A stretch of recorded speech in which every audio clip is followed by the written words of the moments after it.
ஒரு சாதாரண ஏழை விவசாய குடும்பத்தில் இருந்து சேலம் மாவட்டத்திலே சிலுவம்பாளையத்தின் கிளைச் செயலாளராக தனது வாழ்க்கை பயணத்தை, அரசியல் பயணத்தை துவக்கி கழகத்தின் பொதுச் செயலாளராகவும் முன்னாள் முதலமைச்சராகவும் சிறந்ததோர் எதிர்க்கட்சி தலைவராகவும் இருந்து வரும் ஐயா எடப்பாடி பழனிசாமி மீது நம் கழகத்தைச் சார்ந்த மற்ற நிர்வாகிகளுக்கு என்னதான் காழ்ப்புணர்ச்சி, அவர் எதேச்சையாக கோபப்படுகிறார் என்றார்.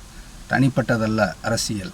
அம்மாவின் மறைவிற்கு பிறகு எண்ணற்ற துரோகங்கள், சதி செயல்கள் அனைத்தையும் முறியடித்து 6 மாதத்திற்கு தாங்காது என்று எதிர்க்கட்சியால், அதால் ஸ்டாலினால் கூறப்பட்ட நமது கழக ஆட்சியினை எஞ்சியுள்ள அனைத்து ஆண்டுகளையும் திறம்பட கையாண்டு ஒரு நல்லதொரு ஆட்சி, அனைவருக்குமான ஆட்சி, ஒரு நிலையான ஆட்சியை ஐயா எடப்பாடியார் தந்தார்.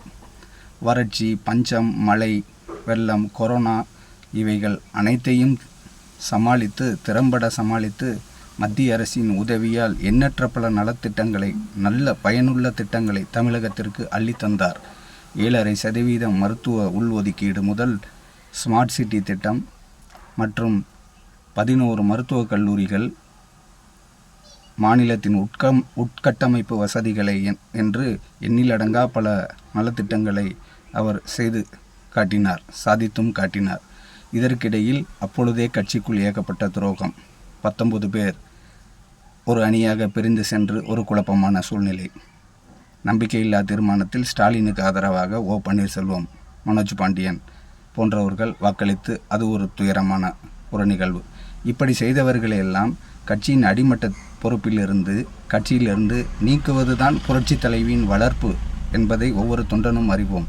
அதெல்லாம் தவறு, அப்போ செய்ததெல்லாம் தவறு, ஒன்றுபட்ட அதிமுக, சசிகலாவை இணைப்போம் என்று பழைய புராணத்தை பாடும் CV சண்முகம், SP வேலுமணி போன்றவர்களெல்லாம் என்ன நினைத்து கொண்டிருக்கிறீர்கள்?